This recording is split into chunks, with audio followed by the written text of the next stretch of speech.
What happens when a picturesque town becomes the backdrop for a chilling mystery? Today, we unravel the haunting case of Jennifer Dulos, a story that gripped the nation and shattered the illusion of suburban bliss. Welcome to New Canaan, Connecticut, an affluent town where manicured lawns and stately homes paint a picture of idyllic suburban life. But beneath this veneer of tranquility, darkness can lurk, hidden from the world. This is the story of Jennifer Dulos, a devoted mother of 5, whose disappearance in May 2019 revealed a sinister web of deception, betrayal, and unimaginable tragedy. On the morning of May 24, 2019, Jennifer Dulos, like many parents, was busy with the daily routine of dropping her children off at school. Little did anyone know that this seemingly ordinary day would mark the beginning of an extraordinary and harrowing mystery. Jennifer's friends and family knew her as a loving mother who cherished her children above all else.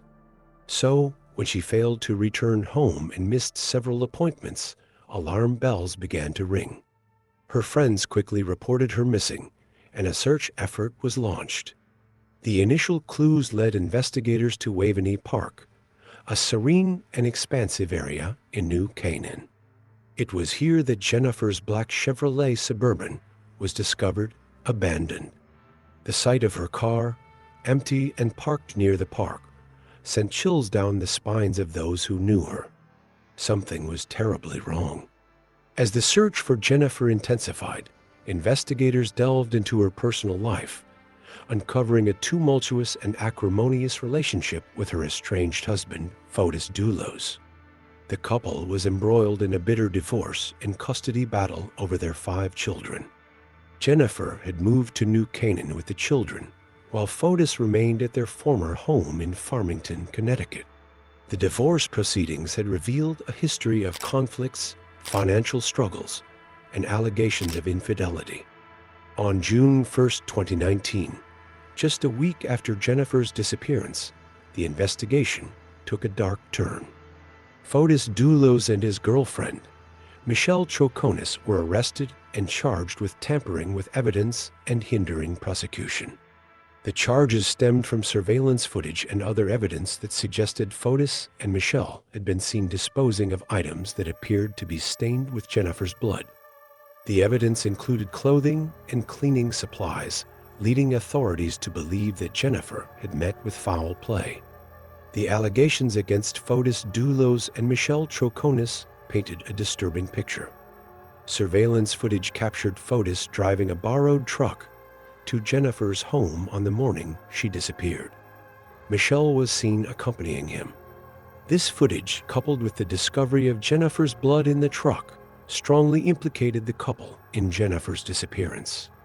Investigators also found evidence that Fotis had been using the truck to transport items later found to contain Jennifer's DNA. These items were discarded at various locations, suggesting a calculated effort to hide the truth. The more authorities dug, the clearer it became that this was no ordinary missing persons case. It was a sinister plot that involved meticulous planning and a chilling disregard for human life. As the investigation progressed, the legal battle intensified. In September 2019, Fotis and Michelle faced additional charges of tampering with evidence. The prosecutors asserted that the couple had callously disposed of items tainted with Jennifer's blood in multiple locations, a desperate attempt to obscure their involvement in her disappearance. Despite the mounting evidence, Fotis Dulos maintained his innocence.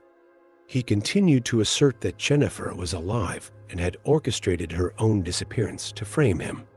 His legal team argued that since there was no body, there was no definitive proof of murder. The case seemed to hinge on circumstantial evidence and the assumption that Jennifer could not have simply vanished without a trace. As the case against Fotis Dulos was building, a tragic twist unfolded. On January 28, 2020, Fotis was found unresponsive in his garage after an apparent suicide attempt. He was rushed to the hospital but succumbed to his injuries a few days later. In a note he left behind, Fotis reiterated his innocence and expressed his belief that the legal system had failed him. His death marked a dramatic and sorrowful turn in the case, leaving many questions unanswered and casting a shadow over the pursuit of justice. Despite Fotis Dulos' death, the legal proceedings continued. Michelle Troconis and another associate, Kent Mawhinney, faced ongoing legal battles. Kent Mawhinney, a lawyer and friend of Fotis, was accused of conspiring to commit murder. The case against him suggested that he had played a role in providing an alibi for Fotis and had been involved in the cover-up. March 2024 brought a significant development in the case. Michelle Troconis stood trial for her involvement in Jennifer's disappearance. The trial was a media spectacle, drawing widespread attention as the public sought answers and justice for Jennifer. The prosecution presented a compelling case, relying on surveillance footage, DNA evidence, and witness testimonies. Witnesses recounted chilling statements made by Troconis. Paul Gumini, a former employee of Fotis, testified that Troconis had expressed venomous sentiments towards Jennifer, suggesting she should be buried right next to the dog and issuing threats of violence. These statements painted a picture of a woman consumed by hatred and willing to participate in a sinister plot.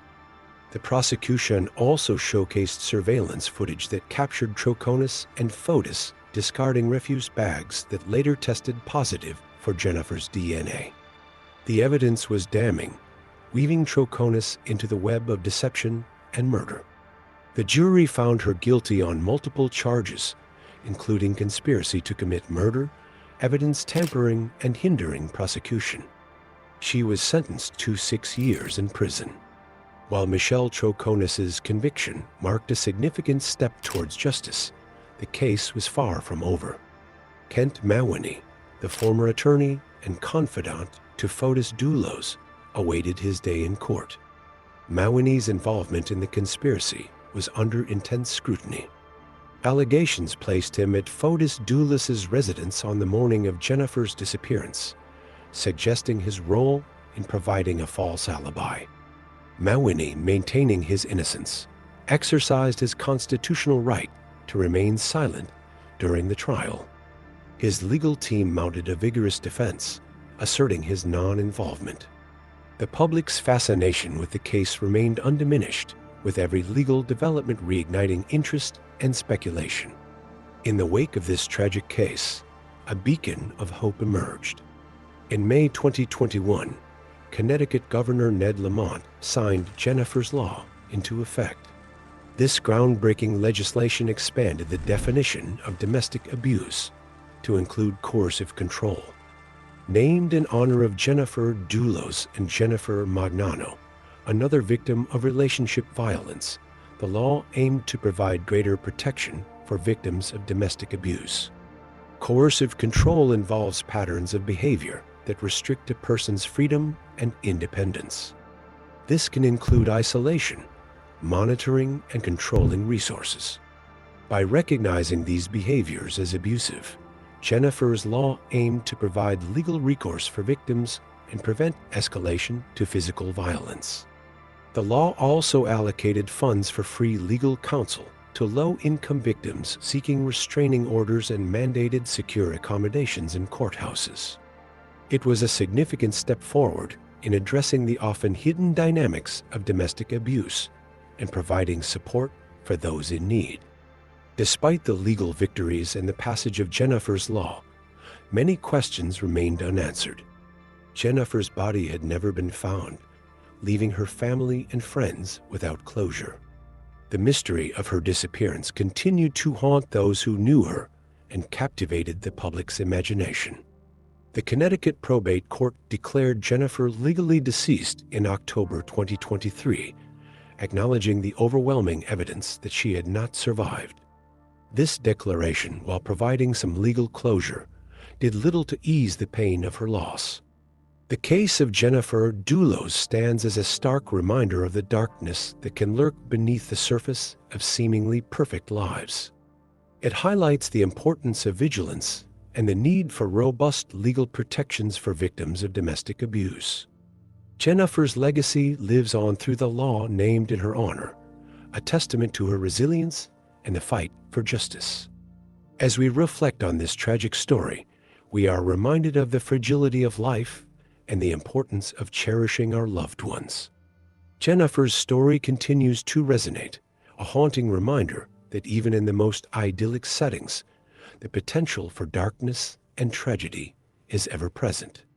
Thank you for joining us as we explored the case of Jennifer Dulos. If you found this video compelling, please like, share, and subscribe for more true crime stories.